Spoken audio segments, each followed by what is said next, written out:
Hello, my dear listeners. Please write in the comments which city or country you are listening to us from. And don't forget to subscribe and like. Enjoy the listening. The crunch of metal and the sound of impact against concrete. The moment Ethan Cole's bicycle wheels lifted off the ground, he realized that his life would never be the same again. A sharp jerk, a flight through the air, and then a deafening crash against the cold asphalt. The bicycle crumpled under the weight of the police car, its metal skeleton emitting a death rattle. Ethan felt the air being knocked out of his lungs, and a grenade exploded in his head. The smell of burnt rubber and gasoline hit his nostrils, mingling with the taste of blood in his mouth. He heard fragments of phrases, the laughter of officers, before the world faded away, plunging into black, icy darkness. He didn't know why they did it. He had just sold the only thing he had to save his brother. Now he had nothing left but pain and the question, why? Ethan woke up on the cold asphalt, his head buzzing as if a grenade had exploded inside. His body ached from the impact, every muscle protesting. He felt the cold, rough asphalt digging into his skin. Steel handcuffs were clasped around his wrists, digging into his flesh, leaving red marks. Two officers leaned over him. One, a sturdy man with a hard gaze and sparse hair, smelling of cigarettes and cheap cologne, introduced himself as Officer Stone. His eyes were as cold as ice. The other, a fragile woman with wary, almost frightened eyes, Officer Davis, seemed less confident, her gaze darting around. They began to search his backpack. Stone pulled out a hefty bundle of cash. The bills were tightly bound with rubber bands, so many that they barely fit in his hand. The rustle of the bills seemed to mock his misfortune, his shattered life. "What's this, buddy?" Stone said, his voice full of contempt, as if he were speaking to dirt beneath his feet. "Drug money, right?" Ethan tried to explain that it wasn't true. He had sold his share in his beloved restaurant, The Hearth, a place he had built over the years, pouring his soul into it. Every brick, every idea. It was his brainchild, his pride, his only real achievement after returning from the army. He had seen families gather in his restaurant, heard children laughing, felt the smell of fresh pastries and coffee. $10,000 from that amount was meant for his younger brother Daniel's bail, and with the rest, he planned to buy a used pickup truck to start a new life, far away from Silverwood. Daniel, his only brother, meant everything to Ethan. He was 5 years younger, and from childhood, Ethan had felt responsible for him.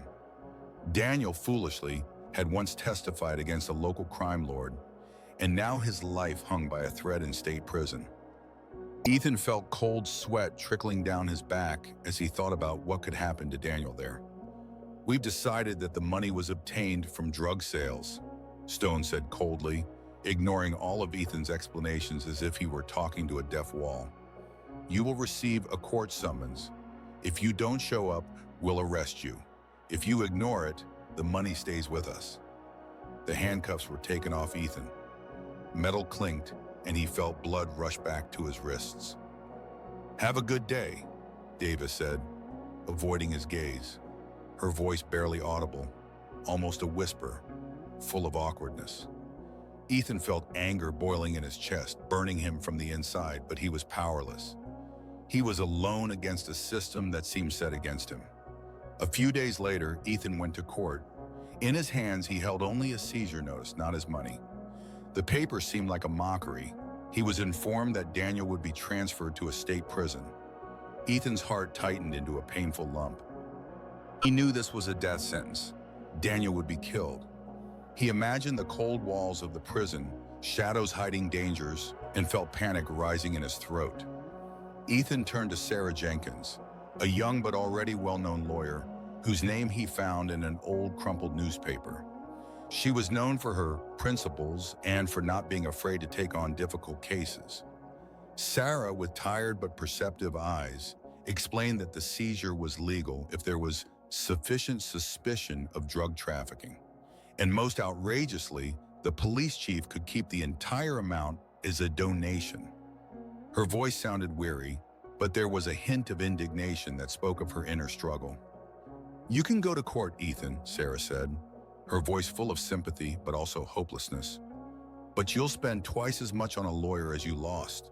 It's a vicious cycle that's almost impossible to escape." Ethan told her about Daniel, about his testimony, about the deadly danger he faced. Sarah listened attentively, her face growing more serious, the wrinkle between her brows deepening. "I need $10,000 to get him out of there," Ethan said, his voice trembling with despair, barely holding back tears. "I have to find it as soon as possible." He called his former boss, an old friend, who promised to send the money via bank transfer. Ethan waited at the bank, his heart pounding like a drum. But when he approached the window, the transfer was not there. His boss called him, his voice full of apologies, but fear was evident in it. "Ethan, I'm sorry, but after your statement to the police, I'm having problems. They're pressuring me. I can't send the money. I'm really sorry." Ethan felt the ground slip from under his feet. He was in a strange city, without money, without acquaintances, without hope. He had to spend the night in the woods, under the cold, starry sky of Silverwood, listening to the whisper of the wind, which seemed to be the voice of his despair. Every twig that cracked underfoot felt like the steps of pursuers. He felt utterly alone, abandoned to fate. The cold seeped into his bones and the pain from his bruises kept him awake. He heard the hooting of an owl, the cracking of branches under the paws of invisible beasts. The smell of damp earth and pine filled his lungs. Thoughts raced in his head: Daniel, the hearth, money, injustice. He clenched his fist, feeling despair trying to engulf him. But somewhere deep inside, a cold, steely resolve was growing. He could not give up. In the morning, exhausted and angry, with swollen eyes from lack of sleep, he arrived at the police station. He sat down at a table and began to write a statement, describing the features of Stone and Davis, trying to remember every detail of their faces, their voices. Suddenly, Officer Davis left her post, her gaze slid over Ethan, and she returned with Stone. Stone slammed his driver's license on the table in front of Ethan. The plastic hit the wood with a dull thud. "Get out of here, or you'll be arrested," Stone growled, his eyes burning with malice. "Bail, prosecutors. You don't belong here." At that moment, the police chief, Randall Thorne, entered the room. Tall, with an authoritative demeanor and cold, piercing eyes, he radiated an aura of absolute power. His presence filled the room. "The arrest was legal and Mr. Cole was treated with respect," Thorne stated, his voice calm, but with a steel firmness that allowed no objections. "But now Mr. Cole faces criminal charges if he continues to pursue my officers. So kindly turn off the recorder and leave my station." Ethan felt a chill run down his spine. He hadn't even noticed that he was holding a recorder, which he had turned on out of habit. He asked for at least $10,000 to cover bail, and he was willing to forget about the remaining $26,000. Thorne smiled. It was a predatory smile, full of superiority. "Thank you." "Now get out," Thorne said, his voice dripping with contempt. Ethan realized he had been deceived once again. He was just a pawn in their game. He had to spend another night in the woods. The cold seeped into his bones. In the morning, he learned that the bus with the prisoners, including Daniel, had already left. Ethan rushed to the precinct, but it was too late. He knew that Daniel was in deadly danger. Every hour of delay could cost him his life. Without hesitation, Ethan rode through the woods to cut across. He pedaled his old bicycle with all his might, branches whipping against his face, leaving scratches. His lungs burned, muscles cramped, but he didn't stop. He managed to catch up with the bus on the move. He shouted to Daniel to signal for an arrest, so everyone would know he wasn't just a fugitive, but a victim. Ethan knew that Daniel was already known in prison as the one who testified against a crime lord. His life was hanging by a thread. Meanwhile, the police stormed into the Hearth, Ethan's restaurant. The sounds of breaking dishes and the screams of the staff reached him over the phone. Under the pretext that drugs were being sold there, they confiscated the boss's safe with the earnings. This was the final nail in the coffin of his dreams, his future. Ethan felt his heart tighten with pain and hopelessness. Later, as they drove by, Ethan saw his restaurant. The windows were shattered, the doors boarded up like a tombstone for his dream. In the broken display, a faded photograph still showed him, young and full of hope, standing at the stove, smiling. That smile now seemed like mockery. The sight of his shattered dream only fueled the fire of his rage. Ethan turned to Sarah again. She was his last hope, his only ally.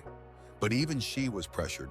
Her superiors threatened her with dismissal if she continued to work on Ethan's case. "Sarah, do you understand that you are jeopardizing not only your career, but the reputation of the entire firm?"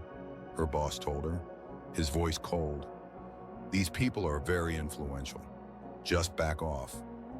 However, Sarah did not give up. Her eyes, usually filled with fatigue, now burned with determination. She began to act secretly, risking everything. She discovered that something was off. Daniel was assigned an excessively high bail and a 90-day postponement. And there were many cases where detainees sat for exactly 90 days, dozens, if not hundreds. Sarah realized that this was not a coincidence. It was a system. She spent nights in her small, paper-strewn apartment, studying old cases, feeling as if she were being watched.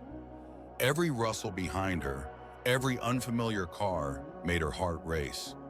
The girl was taking a huge risk, but the sense of injustice wouldn't let her rest. The police learned that Ethan had served in the Marine Corps. They thought he had no combat experience, that he was just a paper soldier. Thorne was pleased that he had fooled Ethan. "How dare he bargain and set conditions in my precinct?" Thorne sneered, rubbing his hands together. Ethan returned to the precinct. He walked in, his gaze cold and focused. "I checked. What was he doing? Fixing cars? No, I was in the infantry, but they found a use for me domestically," Ethan said, his voice calm, but there was a hidden threat, a steely resolve. He realized he had been cornered, and now he would have to act differently. He could no longer play by their rules. He was a Marine, and he would fight.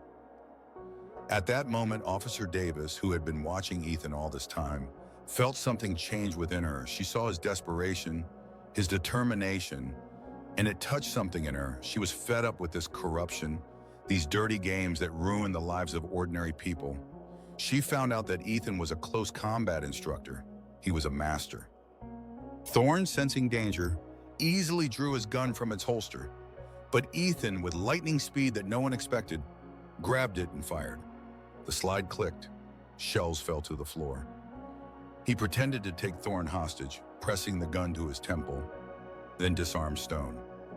A jiu-jitsu master, Ethan took down the other officers who tried to stop him, their screams echoing through the precinct's corridors.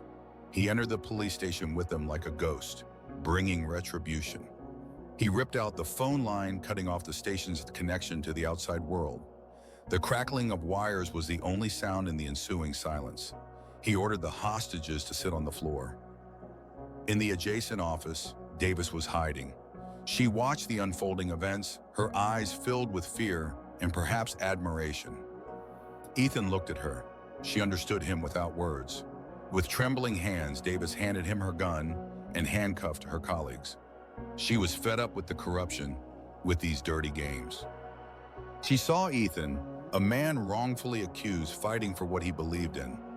It made her remember why she had joined the police in the first place. After that, Ethan sent her to the evidence locker. "Count to 10, Ethan said, his voice steady. "A deal is a deal. My money." A bunch of armed thugs, summoned by Thorne, had already gathered around the building. Ethan ordered Davis to pretend she had arrested him. Davis got into the car, with Ethan beside her. She showed an approaching officer that everything was fine, feigning calmness. Ethan handed Davis his gun, and then he climbed onto his bike and rode to the courthouse. His heart raced, but he felt a surge of adrenaline. Finally, he was able to post bail for Daniel. After that, Ethan shared his plans to surrender and go to prison with his brother. He wanted to be close to him, to protect him.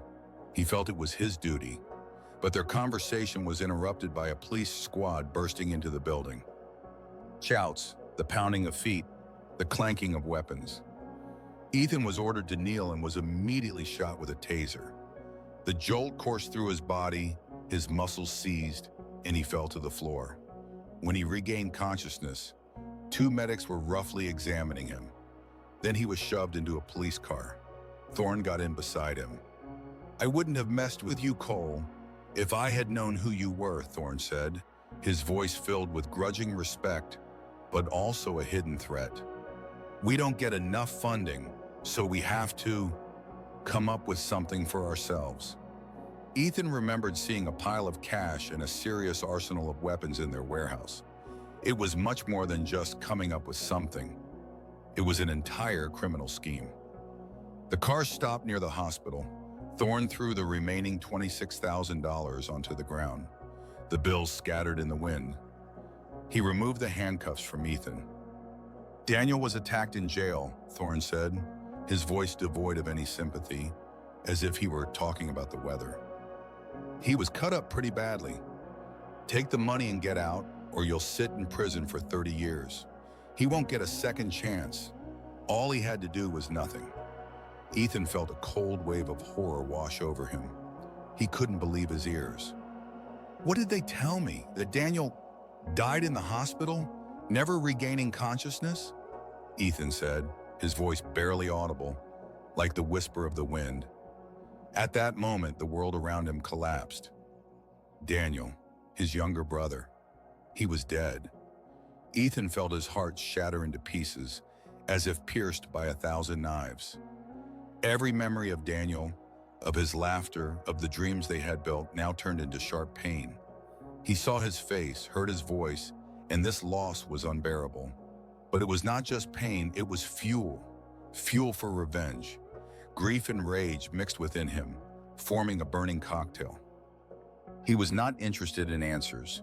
He just wanted to get out of the city, far away from this nightmare, from this injustice.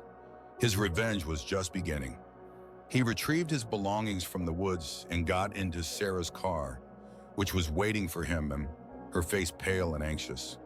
They were followed by a police car, its headlights blinding in the dark. Sarah, pale and determined, told him that she had found dozens of cases where bail did not match the crime. All the detainees were deliberately kept behind bars for exactly 90 days. Why would the police do this? Ethan was no longer interested in answers. He just wanted to get out of the city, far away from this pain. Just in case, Ethan left his phone number with Sarah. He felt that this was not the end yet. His revenge was just beginning. At night, the police stormed into Sarah's house. The sound of breaking glass, the thud of boots. They injected her with drugs and tossed the syringe into the sink to frame her. The dazed girl, barely able to stand, her thoughts muddled, almost called the police. But then, through the fog, she came to her senses and dialed Ethan. Her voice was hoarse, filled with terror. He arrived at her house in his brand new pickup truck, which he had bought with the remaining money, and found Sarah in the bathroom, trembling and scared, her eyes filled with tears. "I'm fighting for custody of my daughter," Sarah whispered, her voice full of despair, as if she were speaking about a sentence. "If this comes out, I can forget about her. They knew how to push my buttons. I was involved in a criminal case before that they could use against me." The next morning, despite her condition, despite the tremors in her hands and the fog in her head, Sarah went to work. The judge had already been informed that she had broken at the sight of drugs. The girl was immediately forced to relinquish custody of her daughter. Sarah realized that she had lost both her job and her child. Her world collapsed, leaving behind only emptiness and burning pain. The emptiness in Sarah's chest was bottomless. She had lost everything she lived for, everything she fought for. But through that emptiness, a cold, steely determination began to grow. If the system could take her child away, she would fight that system to her last breath. She had nothing left to lose, and that made her dangerous. Ethan hoped to remain unnoticed, but Officer Stone was on his tail and ordered him to stop. The siren wailed, its piercing sound cutting through the air. A little further, another police car stopped, blocking the road. "I promise I won't be coming back now," Ethan said, his voice full of sarcasm, but there was a steel thread in it. "The chief gave you a lucky break, and you threw it away," Stone growled, his face twisted with rage. He tried to shoot Ethan, but only grazed his shoulder. Pain shot through Ethan, but he gritted his teeth. Despite the pain, Ethan knocked Stone out with a taser. The jolt crackled through the air, and Stone collapsed to the ground. Meanwhile, another police chief, Mr. Chen, an elderly but sturdy man with wise eyes, watched as a police car picked up his daughter. Ethan had known Chen for many years, back when he was just opening the hearth. Chen was a regular customer, and they had built a trusting relationship. Chen, a former field medic during the Korean War, had always been a man of honor, but a few years ago, his own son, a talented student, was falsely accused of drug possession.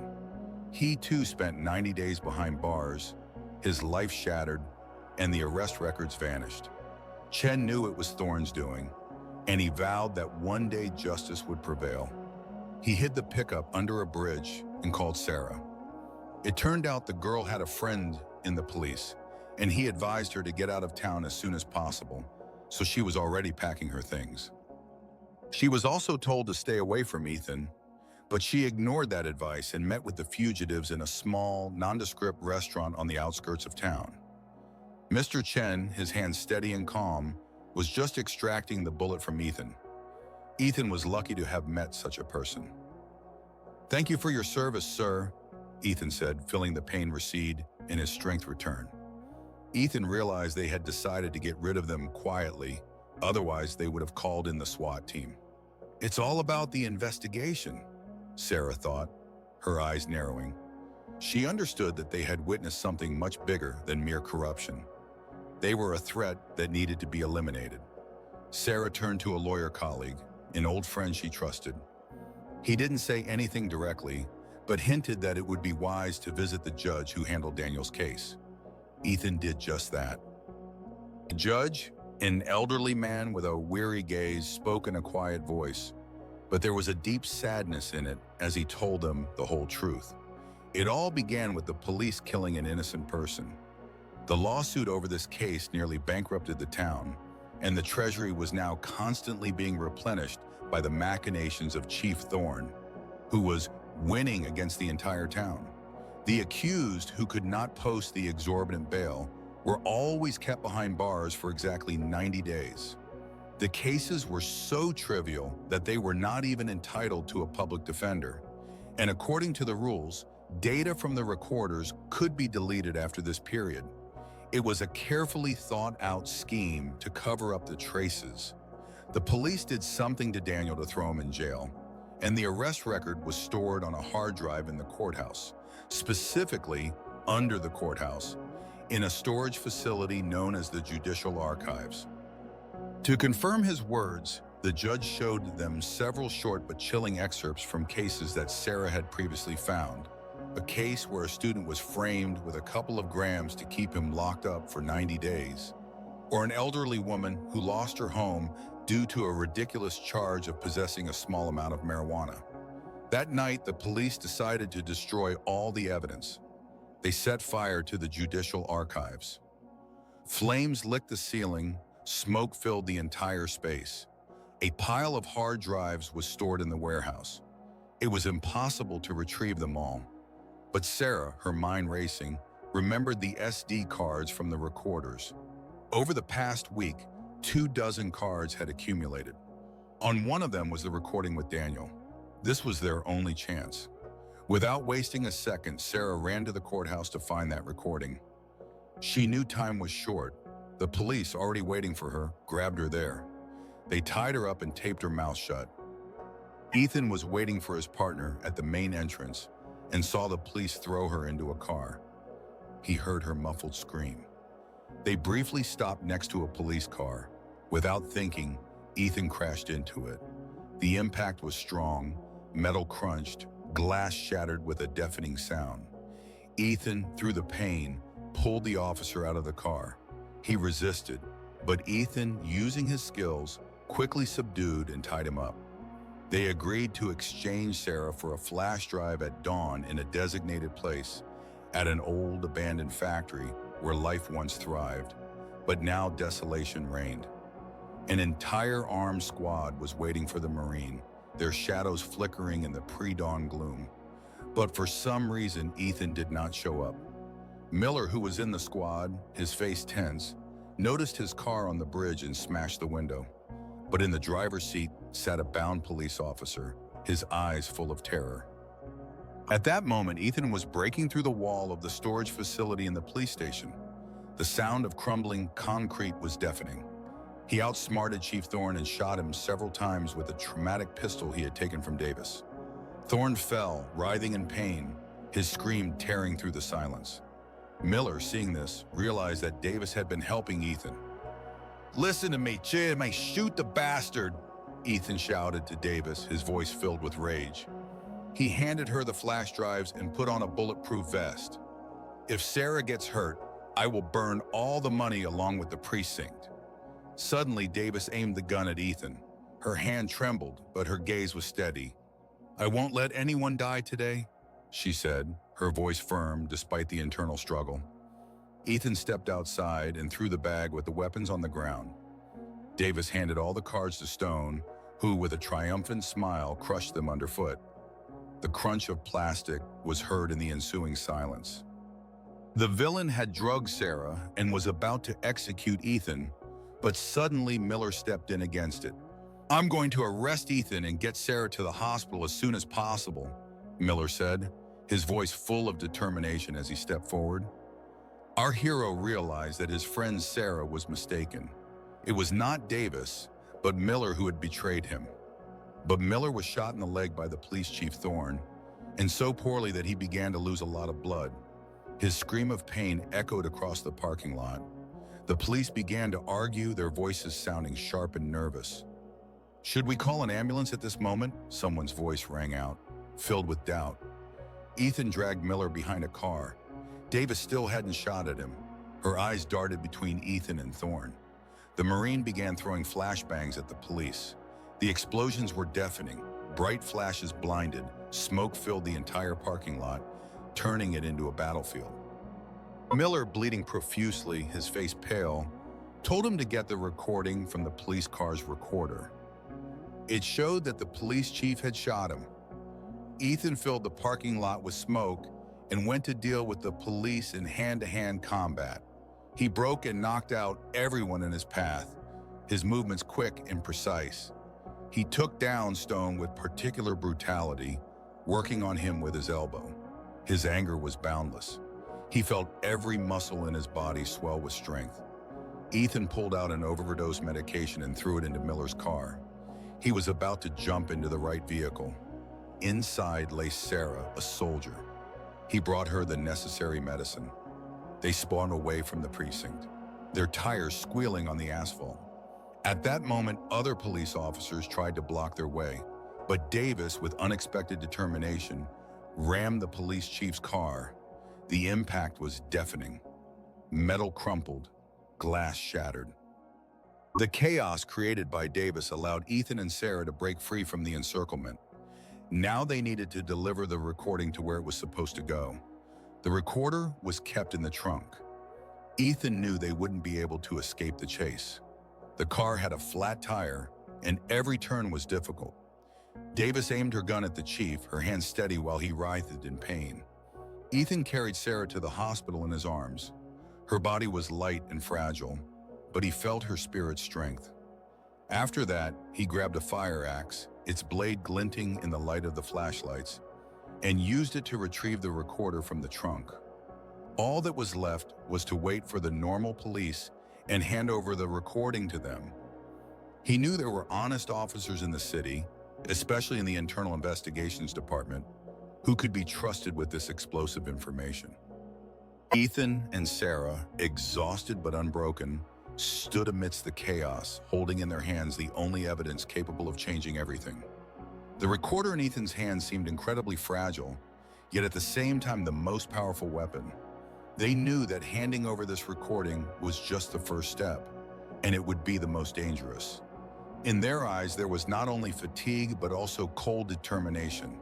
This night had changed them forever, turning them into fugitives, but also into the only bearers of the truth. They understood that the enemy would not give up, and their struggle was just beginning. Suddenly, a sharp beam of headlights struck them in the back, blinding them. Around the corner came the screech of tires. The city slept, unaware that beneath its cover, a new battle for justice was unfolding, and they were its first soldiers, already being hunted. The sharp beam of headlights struck them in the back, blinding them. Around the corner came the screech of tires, followed by the roar of a powerful engine. It was not a patrol car. It was a dark, faceless SUV that left no doubt about its intentions. Ethan and Sarah, exhausted but unbroken, stood amidst the chaos, holding in their hands the only evidence capable of changing everything. The recorder in Ethan's hands seemed incredibly fragile, yet at the same time the most powerful weapon.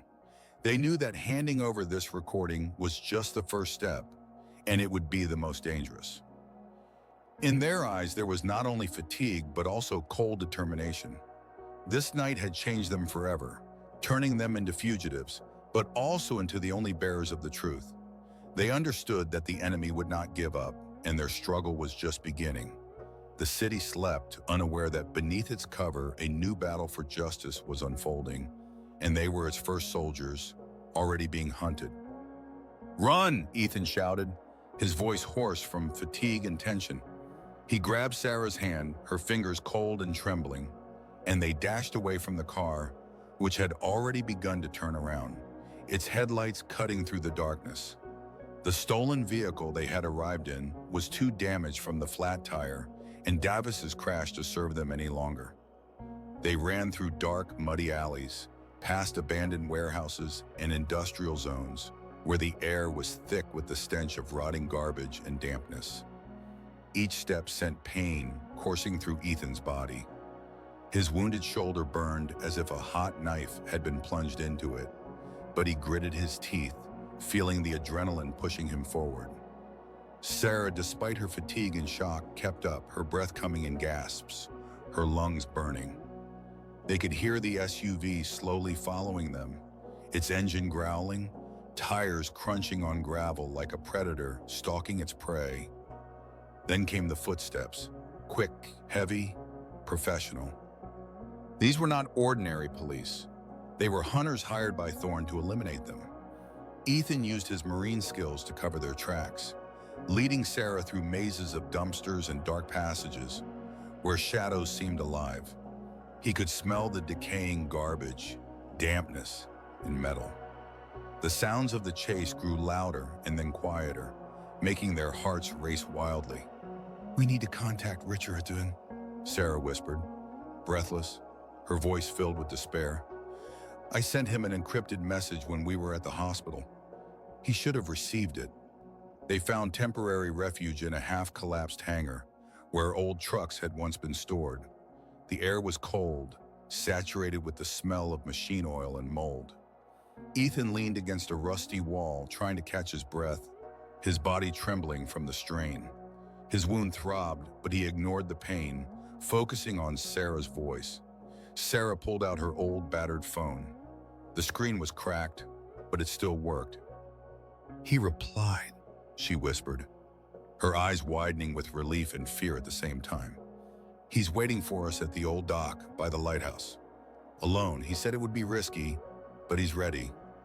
They made their way to the dock under the cover of darkness, navigating the narrow, slippery planks that creaked underfoot like an old ship. The cold wind from the lake whipped against their faces, bringing the scent of fish and seaweed, seeping under their clothes. The lighthouse, its beam of light slowly sweeping across the dark water's surface, seemed the only landmark in this gloom, the only hope. Richardson was waiting for them, his figure barely discernible in the twilight, his arms crossed over his chest. He looked even more exhausted than before, his eyes filled with worry and his face etched with deep fatigue. "Sarah, Ethan," he said, his voice quiet but laced with steely resolve. "I received your message." "What do you have?" He scanned them, lingering on Ethan's wound, on Sarah's pale face. Sarah handed him the voice recorder. The plastic casing seemed so insignificant, but its contents had the power to blow the world apart. "It's all here, Richard." Thorne, his scheme with the 90 days, the murder of innocents, and Daniel. Richardson took the recorder, his fingers trembling slightly. He pressed play. Thorne's quiet yet distinct voice, his cynical smirks, his orders, everything filled the silence of the park, like voices from the abyss, penetrating the very depths of the soul. Richardson listened, his face growing paler, his eyes widening in horror and disbelief. He clenched his jaw, his gaze hardening. When the recording ended, he turned off the device, his hands shaking. "My God," he whispered, his voice barely audible, filled with revulsion. This is everything you said. It's far worse than I could have imagined. This is not just corruption. This is an entire network. They control everything, the whole city. Perhaps, and not just the city." He raised his eyes to Ethan and Sarah. "Do you understand what this means? It's war. Thorne will stop at nothing to hide this. He will do anything. He will destroy you and me and anyone who stands in his way." "We know," Ethan replied, his voice as firm as stone, devoid of any shadow of doubt. "We are ready. We want this to come to light, for everyone to know the truth, so that Daniel didn't die in vain." Richardson nodded, his gaze becoming resolute. "I have to pass this on, but I can't guarantee your safety. You need to disappear. Right now, I will contact my mentor at the FBI, Agent Harrison. He is the only one I can trust in this matter. He is honest, but it will take time, and it will be very dangerous. He will act slowly so as not to spook them, to gather enough evidence." He left, his car fading into the pre-dawn mist, leaving them alone in the dawn silence. Ethan and Sarah knew that they were now targets number one. They left Silverwood at dawn, leaving behind only a shadow, dissolving into the foam. Their future uncertain, but their goal clear. Meanwhile, chaos erupted at the Silverwood police station. Richardson handed the recording to his superior, Captain Jenkins, not related to Sarah. The captain, a gray-haired, weary veteran, listened to the recording, his face growing darker, as if a shadow of death had descended upon him. He could not believe his ears. Phone calls, meetings, shouts. The station buzzed like a disturbed hive, filled with fear and panic. Rumors spread like wildfire. Thorne learned about the recording almost immediately. His fury was boundless. He paced his office like a beast in a cage, his fists clenched, and hatred burned in his eyes. He threw objects, his voice filled with uncontrollable rage. "They must be found," he growled into the phone, his voice full of hatred. "Alive or dead, especially Cole. And that girl Jenkins. They know too much. If they talk, everything will collapse. My empire, my life, everything." Thorne activated his sleeping connections. He called the mayor, who owed him favors, his voice filled with threats, reminders of past services, of skeletons in the closet, to the district attorney, who turned a blind eye to his machinations, and even to some federal agents who took their cut from his dirty money. He ordered them to use all their resources to find Ethan and Sarah, and most importantly, to discredit Richardson and his department. "This is an attempt at rebellion," Thorne declared at an emergency meeting, his voice full of righteous anger, but his eyes betrayed fear. "Cole is a dangerous criminal who escaped custody, killed an officer, and is now trying to tarnish our reputation. He is manipulating Attorney Jenkins. We must stop them, at any cost." The mayor, the prosecutor, and the agents, their faces pale, understood that their reputations and freedom were at stake. They nodded, promising full support, their voices filled with fear. Meanwhile, Davis was hiding in a small, dirty apartment on the outskirts of town, her windows covered so that no one could see her. She knew Thorne would be looking for her. She contacted Richardson, offering her help from the inside, providing information about Thorne's movements and his plans. She felt like a traitor, but understood that this was the only way to atone for her guilt, the only path to justice. Miller, severely injured, was in the hospital under guard. Thorne had ordered his men to watch him so he could not testify, so he would not become another witness against him. Ethan and Sarah were heading north, trying to stay away from major roads, choosing back roads in sparsely populated areas. They switched cars, stealing them from deserted parking lots, checking each time to see if they had left any traces, wiping the steering wheel and door handles. They slept in dirty, cheap motels under fictitious names, their nerves stretched to the limit.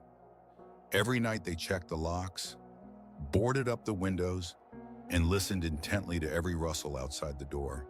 Their conversations were short, fragmented, filled with exhaustion and hope. "How long can we keep this up?" Sarah asked, her voice steady, but there was a hint of despair in it. "Until we get what we want," Ethan replied, his eyes full of determination, his gaze firm. "Or until they find us." Despite the pain in his shoulder, Ethan was focused. He constantly scanned the surroundings, looking for signs of surveillance. He noticed every shadow, every car that lingered too long behind them, every unfamiliar silhouette in the rearview mirror. He felt Thorne breathing down their necks. The surveillance had become more professional. They no longer saw patrol cars. Now it was unremarkable sedans with tinted windows that appeared and disappeared like ghosts, or powerful SUVs that could navigate any terrain. Ethan felt they were being hunted by real predators, and the stakes rose with every mile they traveled. One night, when they stopped in a small, sleepy town to buy supplies, Ethan sensed something was off. The air around them felt thick, charged. He noticed a black SUV that had been parked for too long, its headlights off, engine idling. "They found us," he whispered to Sarah, his voice tense, almost silent. They abandoned the car and ran into the woods that began just beyond the town, its dark, impenetrable walls seeming both a refuge and a trap. The sounds of the chase, barking dogs, shouts of people, the roar of engines, grew closer, tearing through the silence of the night. Ethan knew these were not ordinary police. These were Thorne's men, his personal thugs, possibly former special forces or mercenaries. They were ruthless, and their only goal was their death. Ethan and Sarah ran through the thick underbrush, branches whipping against their faces, leaving scratches, their legs sinking into the mud, and leaves crunching underfoot, betraying their presence. Using his marine skills, Ethan led Sarah, moving silently, trying to cover their tracks, avoiding traps that the enemy might have set. He heard Stone, his voice filled with rage, shouting orders to his men, his voice getting closer, cutting through the noise of the forest. He heard the whiz of bullets flying past and felt the ground shake from the footsteps of their pursuers. "They're here, don't let them get away!" His voice rang out, slicing through the sounds of the woods. Suddenly, a gunshot rang out. A bullet whizzed past Ethan's head, embedding itself in a tree with a dull thud. He fell, pulling Sarah down with him. They pressed themselves to the ground, their hearts pounding like mad drums. Ethan pulled 2 flashbang grenades from his backpack, their cold metal feeling reassuring in his palm. "When I throw them, run to the river," he whispered to Sarah, his voice tense but calm, as if giving an order. "There's an old boat. Try to escape. I'll hold them off." "No, I won't leave you," Sarah protested, her voice trembling. But there was unwavering determination in it. "We're in this together. We'll get through this together. We have no choice.